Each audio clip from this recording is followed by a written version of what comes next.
Bom dia, igreja. Bom dia. Graças a Deus, por mais uma manhã ensolarada, podemos chegar na casa do Senhor. Nós estamos estudando, coloca aí, slide. Estamos falando aí sobre as 10 ressurreições. Nós estamos estudando essas 10 ressurreições na ordem cronológica, correto? Quem está anotando aí, vamos fazer perguntas sobre a nossa escola bíblica dominical. É uma escola e uma escola sem igual, e faz bem a todos nós, né? Então, irmãos, eu falei, a primeira pergunta, eu falei que as 10 ressurreições, elas estão divididas em duas partes. A primeira parte das ressurreições começa com o Antigo Testamento, e a segunda parte no Novo Testamento. A pergunta para os irmãos é: quantas ressurreições estão registradas na ordem cronológica no Antigo Testamento e no Novo Testamento? Das 10 ressurreições, quantas estão registradas no Antigo e no Novo Testamento? Quem vai responder? Elisângela?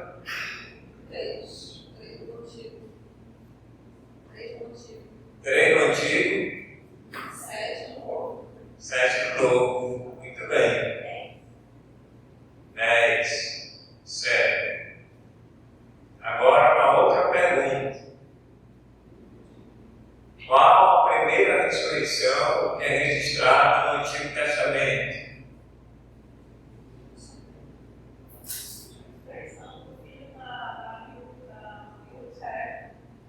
Muito bem, Isabel já respondeu também. Agora, vamos para a segunda ressurreição na ordem cronológica. Filho da sua vida. Hã? Filho da sua vida. Isso, o filho da sua amiga, aquele casal. A terceira ressurreição, para fechar o Antigo Testamento, aí vai falar.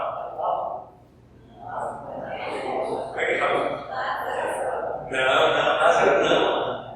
Mas estava no Antigo Testamento ainda. A terceira do Antigo Testamento, na ordem cronológica. Eliseu, muito bem. Então essa é a terceira. Então nós fechamos aí, irmãos, o Antigo Testamento, as 3 na ordem cronológica. E aí, domingo passado, nós falamos sobre a primeira ressurreição na ordem também cronológica.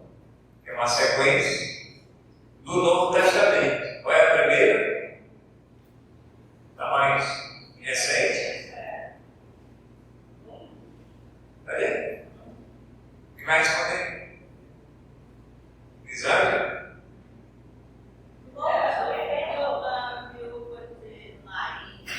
Isso. Muito bem, irmã. O filho da viúva de Naim. Então aí nós estudamos 4 ressurreições. E hoje nós vamos estudar a quinta ressurreição. Coloca aí. Só aí, agora não.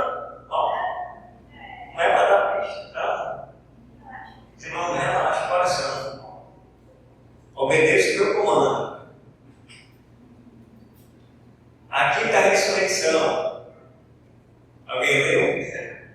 Conseguiu ler? Aqui está a ressurreição, na ordem. Olhando só essa imagem. Qual é? Vera, está respondendo? Como? Filha de Jairo. Coloca aí. Passa. Aí. Aí seria 4, né? Aí depois dá uma consegue. A quinta vez. A quinta ressurreição. Mas vamos ao texto. Se vamos abrir aí. Lucas capítulo 8.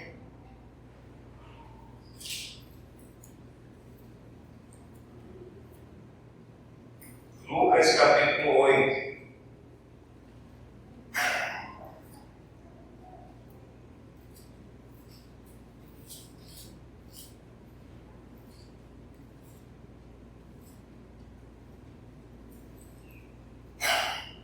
Lucas capítulo 8, 40, 42, e depois nós vamos para 49 até os 56.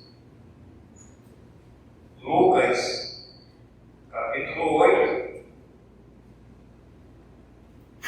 40, 41 e 42. Diz assim: o pedido de Jairo. Ao regressar Jesus, a multidão o recebeu com alegria, porque todos estavam esperando. Eis que veio um homem chamado Jairo, que era chefe da sinagoga, e prostrando-se aos pés de Jesus, lhe suplicou que chegasse até a sua casa, pois tinha uma filha única, de uns 12 anos, que estava à morte. Vamos lá para o 49 agora. Diz assim: falava ele ainda, a ressurreição da filha de Jairo, falava ele ainda, quando veio uma pessoa da casa do chefe da sinagoga, dizendo: tua filha já está morta, não incomodes mais o mestre. Mas Jesus, ouvindo isto, lhe disse: não temas, crê somente, e ela será salva. Tendo chegado à casa, a ninguém permitiu que entrasse com ele, senão Pedro, João, Tiago, e bem assim o pai e a mãe da menina. E todos choravam e a pranteavam, mas ele disse: não choreis, ela não está morta, mas dorme. E riam-se dele, porque sabiam que ela estava morta. Entretanto, ele, tomando pela mão, disse em alta voz: menina, levanta-te. Voltou-lhe o espírito, e ela imediatamente se levantou, e ele mandou que lhe dessem de comer. Seus pais ficaram maravilhados, mas ele lhes advertiu que a ninguém contasse o que havia acontecido. Senhor, queremos agradecer pela tua palavra. Obrigado, meu Deus, por essas verdades eternas. Que o Senhor nos ajude na compreensão, na aplicação para as nossas vidas. E pedimos agora que o Senhor nos instrua através do teu Santo Espírito. É no nome de Jesus que nós oramos. Amém. Muito bem, irmãos. Então, a quinta ressurreição na ordem cronológica é a ressurreição da filha da filha de Jairo. Jesus, ele está exercendo o seu ministério. Esse é o contexto histórico. Jesus está, vamos dizer, em plena missão, e quanto mais Jesus curava as pessoas, fazia os milagres, mais pessoas eram agregadas a Jesus. E as multidões, elas presenciaram algum desses milagres, muitos desses milagres e cura que Jesus fazia. E o texto diz que, ao regressar Jesus, a multidão o recebeu com alegria, porque todos o estavam esperando. Então já havia uma expectativa pela chegada de Jesus. A multidão estava ali esperando Jesus chegar. Ou seja, os acontecimentos outrora dos feitos de Jesus já haviam se espalhado por todas aquelas regiões. E as pessoas estavam na expectativa de olhar para Jesus, conhecer Jesus, quem é esse homem que está fazendo isso e mais isso. A gente ouve falar deste homem e a gente quer saber quem é ele. E eles queriam ver com os próprios olhos quem era Jesus. E lá Jesus está. E ele vai chegar exatamente aqui nesse ponto. Essa história, irmãos, de Jairo, da ressurreição da filha de Jairo, é registrado nesses três evangelhos: Mateus,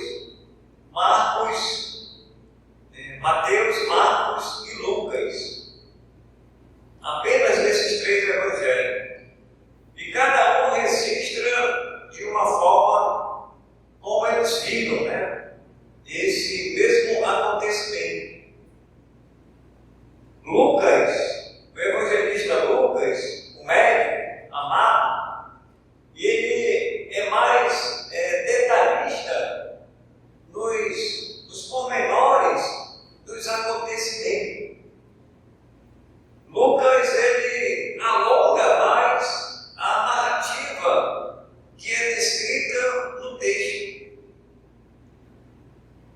Então ele fala a respeito da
por esse período de 12 anos, e essa hemorragia ela não estancava.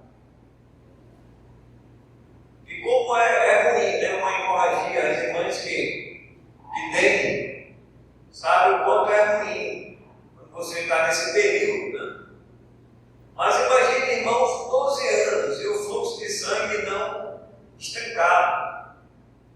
E o texto diz que essa mulher ela procurava os médicos naquela época. E ela havia já despendido, né, gastado todo o recurso que ela tinha. E o texto diz que, em vez de ela melhorar, ela havia piorado. A expectativa é quando a gente vai atrás do médico, é para a gente melhorar a saúde, não é verdade? Você está com dor no estômago, você está com enxaqueca, você está com uma dor numa região do corpo, a pressão está alta, diabetes, e aí você vai no médico para tomar um remédio para você melhorar.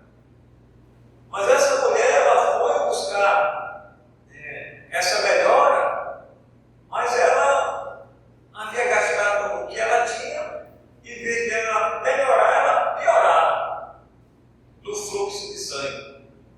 Então, quando Jesus está caminhando com Jairo até a sua casa, nesse inteiro, nós temos então esse acontecimento. Por isso que o texto aí começa, depois ele dá uma pausa, exatamente nesse acontecimento, e depois ele continua novamente.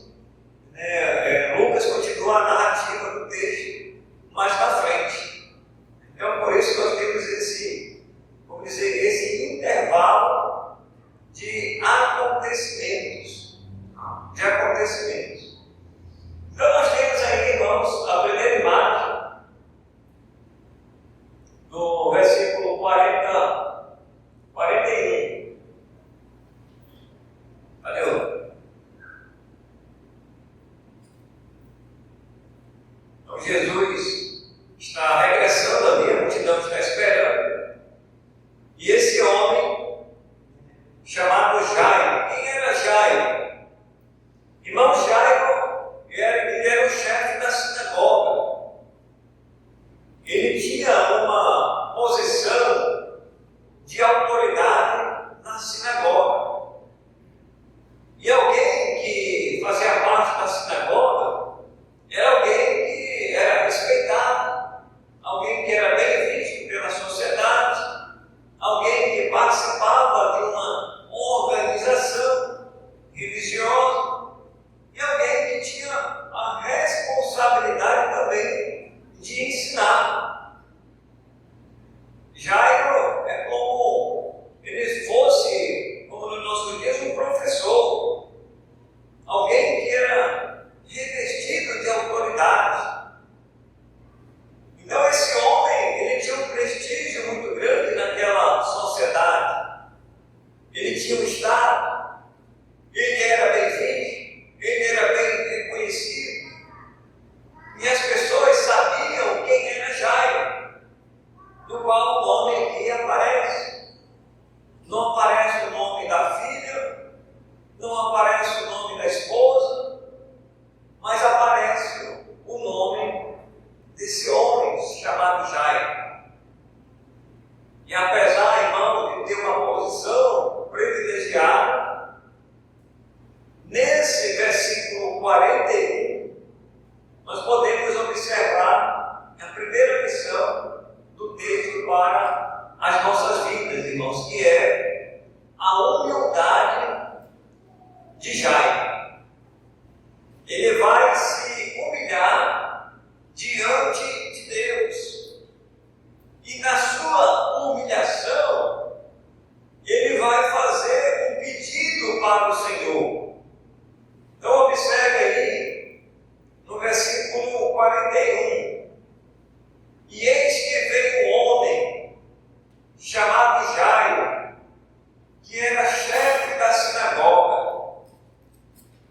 e prostrando-se aos pés de Jesus, lhe suplicou que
sabe quando ela está doente.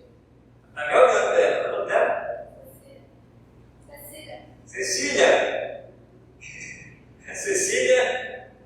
A Cecília está com quantos anos? 2 anos. A Cecília está com 2 anos. Então, quando ela, geralmente a criança está aprendendo a falar, ela não sabe, né, às vezes se expressar quando ela está doente. Uma dor na barriga, às vezes é água que entrou no ouvido, às vezes é a garganta que está inflamada. E quem tem essa percepção de perceber, geralmente, irmãos, é a mãe. E às vezes o pai tem que trabalhar fora, ele tem que ir atrás do pão, de cada dia ele trabalha fora. E a mãe está com a sua filha em casa, muitas vezes, e ela que toma de conta. Então, geralmente, é a mãe que vai perceber que a sua filha está doente. Aí a percepção de mãe, né, a sensibilidade de mãe, ela sabe. Essa menina, esse menino, está com a garganta inflamada. A Isabel e o Digna. Ela que cuidava mais do Ismael e da Isabel, quando eles eram bebê, ela que tinha essa percepção. Travado no ouvido, garganta, barriga, alguma coisa assim. A Isabel sabia, né? Por isso que eu digo, irmãos, que aqui é um caso à parte, né? Vamos dizer, incomum para o nosso dia a dia. Um pai que está preocupado com a sua filha. Mas quem é o pai, irmãos, que é pai mesmo, que não se preocupa com os seus, né? Todos se preocupam. É mais em caso de doença, né? Você fica muito preocupado, você não dorme, você fica pensando o que é que você pode fazer para socorrer o seu filho ou a sua filha. E aí Jairo, com certeza, chegou essa notícia. Olha, Jesus está chegando aí. E as multidões estão esperando ele chegar. Provavelmente ele vinha, talvez, o texto não diz, mas talvez ele vinha de barco, ou mesmo a pé, pela estrada de chão. E as pessoas estavam esperando naquela expectativa de conhecer, talvez pela primeira vez, quem é esse Jesus. Porque a fama de Jesus, irmãos, estava se espalhando. E Jesus, ele não queria isso, ele não queria fama, ele não queria estar, ele não queria reconhecimento. Por isso que quando ele ressuscita a filha de Jairo, ele diz: olha, não fale para ninguém o que aconteceu. Ele não queria isso. Então a primeira lição, irmãos, que nós podemos tirar para a nossa vida, independente da sua posição, se humilhe diante de Deus. Tem gente que, em vez de usar da humildade, a pessoa usa do orgulho próprio, da capacidade própria, dos recursos que até tem. Esse homem, ele tinha recursos para levar a sua filha ao médico. Vamos dizer, o médico naquela época, o médico particular, depois pagava. Ele tinha recursos. Ele era um dos principais da sinagoga. Mas ele foi procurar quem? Jesus. Ele foi procurar a pessoa certa. É por isso, irmãos, que quando a gente às vezes adoece, a gente procura saber, né? Você tem uma doença,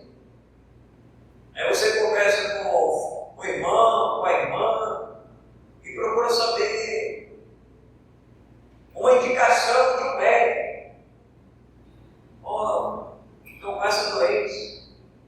Qual médico eu devo procurar? Devo procurar qualquer um por aí? Não. Alguém vai lhe dar uma indicação de um médico que é especialista naquela área. Aí você conversa com um, conversa com o outro, pede informação aqui e ali. E eu creio que Deus vai dar, irmãos, a direção. Como Deus foi misericordioso com Jairo, e ele procurou o médico dos médicos, que é Jesus. Ele foi na fonte certa. Ele foi na pessoa certa. E Jairo, então, quando soube que Jesus ia chegar ali, ele não contou a história. Vou lá com esse homem. Quero conhecer esse homem chamado Jairo. Quero conversar com Jesus, eu quero conversar com ele. Então, irmãos, esse homem, ele foi e prostrou-se aos pés de Jesus. E suplicou que Jesus fosse até a sua casa. Pois tinha uma filha única de uns 12 anos que estava à morte. 12 anos, né? Na flor da idade. Está na adolescência. Já passando, né, de criança para a fase da adolescência. Tinha 12 anos. Uns 12 anos. Os outros evangelhos falam que ela tinha 12 anos. A próxima imagem. Então ele suplica, né, a Jesus e vai até a sua casa. E diz aí no versículo 49. Agora, 49, falava ele ainda, quando veio uma pessoa da casa do chefe da sinagoga, dizendo: tua filha já está morta, não incomodes mais o mestre. Próxima imagem. Olha aí. Então essa menina, né, estava à beira da morte. E as pessoas estavam ali rodeando e suplicando a Deus que livrasse essa menina da morte. Enquanto Jairo conversava com Jesus, nesse inteirinho veio uma pessoa dizendo para Jairo: olha, não incomodes mais o mestre. A tua filha, ela já está morta. Qual foi, irmãos, a reação de Jairo ao ouvir essa notícia, né? Uma notícia realmente desagradável, uma notícia desanimadora, uma notícia que desanima, né, qualquer pessoa. Jesus diz aí no versículo 50, ele ouviu o que essa pessoa falou, trouxe essa notícia. Jesus ouviu, diz aí no versículo 50.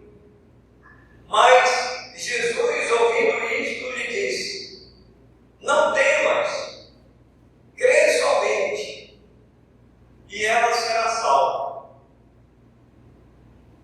Quer dizer que uma notícia que foi desanimadora, Jesus agora, irmãos, lhe dá uma esperança. Jesus lhe dá uma esperança de que a sua filha, ela vai viver, ou ela vai reviver. já que ela havia morrido de fato.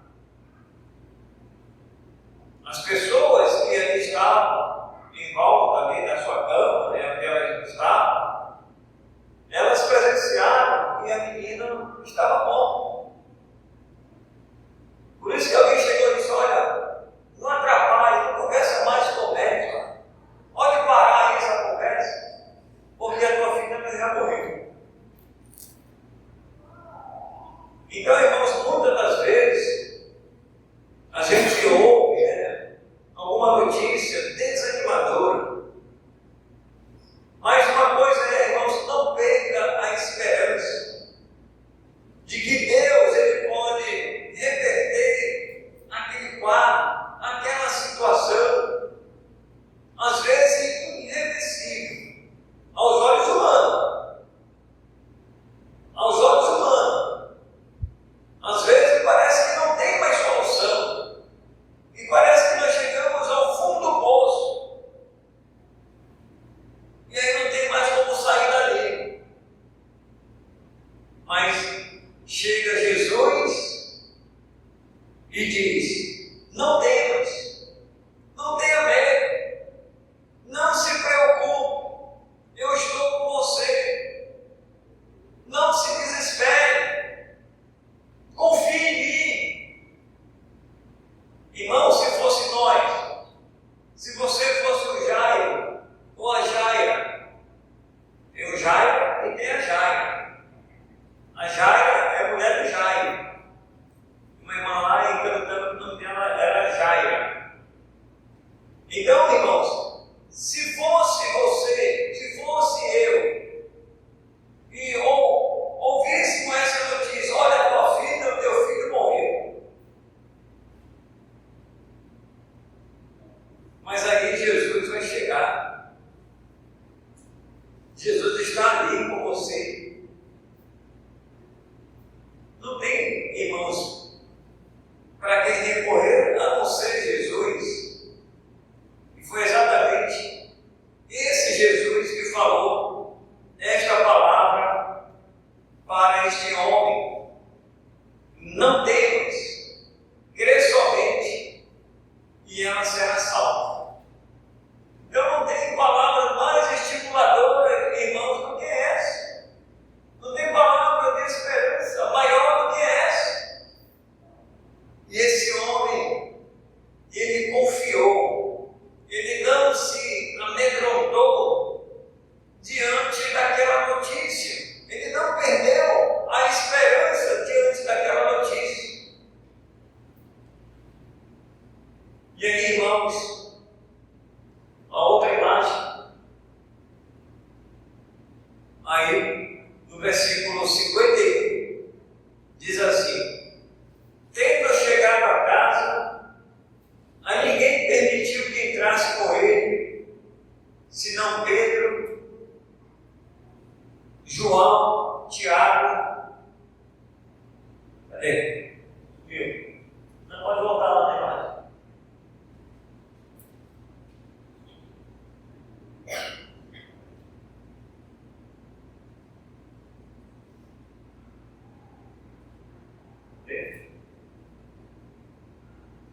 Aí, Pedro, Tiago e João. Estão lá? O pai e a mãe da menina. Diz o texto, né? O pai e a mãe da menina. E todos choravam e pranteavam. Mas ele disse: não choreis, ela não está morta, mas dorme. E riam-se dele, porque sabia que ela estava morta. Entretanto, ele, tomando-a pela mão, disse em alta voz: menina, levanta-te.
Irmãos, aqui a lição é o seguinte: às vezes, tem pessoas que duvidam do poder de Deus, e tem pessoas, irmãos, que atrapalham o trabalho de Deus, não confiam em Deus, estão ali, mas são pessoas pessimistas. São pessoas que não vão contribuir nada. Em vez de ajudar a obra de Deus, não, mas atrapalha. Por isso que Jesus disse: olha, manda todo mundo sair. Fica só aqui o Pedro, o Tiago e o João, a mãe e o pai da menina, e eu e ele. Eu vou fazer essa criança. Essa menina, ela vai ressuscitar. Então, o ambiente ali, aquela multidão ali, aquelas pessoas chorando, era um ambiente pesado, era um ambiente negativo. E às vezes tem pessoas assim, irmãos, que são negativas, são pessimistas, não confiam no poder de Deus. E Jesus então diz: olha, manda essas pessoas saírem. Esse ambiente aqui está muito pesado. Eu falei que essa criança dorme, essas pessoas começaram a rir de mim, começaram a duvidar. Dúvida, irmãos, não procede de Deus. Dúvida não procede de Deus. Deus, ele vai agir como ele agiu aqui. Então começaram a rir dele, que sabia que a menina estava morta. E Jesus disse então em alta voz, ele falou em alta voz, né? Menina, ô Talita cumi, levanta-te. E ela se levantou. Voltou-lhe, diz aí o versículo 55. Ela vai ressuscitar. Voltou-lhe o Espírito. E ela imediatamente se levantou, e ele mandou que lhe desse de comer. Seus pais ficaram maravilhados, ficaram alegres, né? Satisfeitos, mas ele lhe advertiu que a ninguém contasse o que havia acontecido. Irmãos, era muito difícil que esse sigilo ficasse aqui entre eles, essa confidência, né? Ficasse ali entre eles, era muito difícil.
tem que se rebaixar diante do poder de Deus. É se ajoelhar mesmo, como ele se ajoelhou, ele se prostrou. E ele vai suplicar diante de Deus. E às vezes nós temos que ajoelhar, nós temos que nos prostrar na nossa cama, no nosso quarto, no nosso trabalho, dizer: Senhor, tem misericórdia de mim, tem misericórdia da minha filha, tem misericórdia do meu filho, ele precisa de ti. Me dê uma esperança de salvação, me dê uma esperança de vida eterna. O Senhor salve ele ou ela dessa enfermidade mortal. E assim Jesus, irmãos, vai ressuscitar a filha de Jairo. Aquele momento, que era um momento pesado, aquele ambiente, que era um ambiente pesado, aquela expectativa que eles não tinham, Jesus vai reverter o quadro da tristeza para a alegria, da incerteza para a certeza, da dúvida para a esperança que eles tinham. As pessoas que eram incrédulas, alguém do outro lado tinha fé, e sabia que aquela criança iria reviver. Não incomode mais o mestre, não. A tua filha já morreu. Para com isso aí. Era assim, irmãos, as pessoas, alguém chega com essa notícia, desanimador: não, vá mais adiante, não. Irmãos, temos que ser persistentes, temos que ser perseverantes, insistentes. Se tem que buscar ajuda, busque ajuda. Deus vai dar uma solução. O que a gente não pode, irmãos, é ficar com o braço cruzado. E a pessoa, se já ficar com o braço cruzado, diz assim: eu vou esperar esse Jesus vir aqui na minha casa. Será que Jesus ia na casa dele? Não, irmãos, não ia. Ele foi ao encontro de Jesus. Ele foi ao encontro de Jesus. O homem hoje, sem Deus, ele tem que ir ao encontro de Jesus. E como diz Isaías: buscai o Senhor enquanto se pode achar, invocai enquanto está perto. Então busque o Senhor em primeiro lugar. E o nosso Deus, irmãos, ele está de braços abertos, dizendo, vinde a mim todos que estáis cansados e sobrecarregados, e eu vos aliviarei. Portanto, irmãos, aqui nós terminamos aqui a quinta ressurreição na ordem cronológica. As três primeiras do Antigo Testamento, vimos agora duas no Novo Testamento. Irmão, não esqueça. Primeira, no Novo Testamento, o filho da viúva de Naim. A segunda, a filha de Jairo, no Novo Testamento.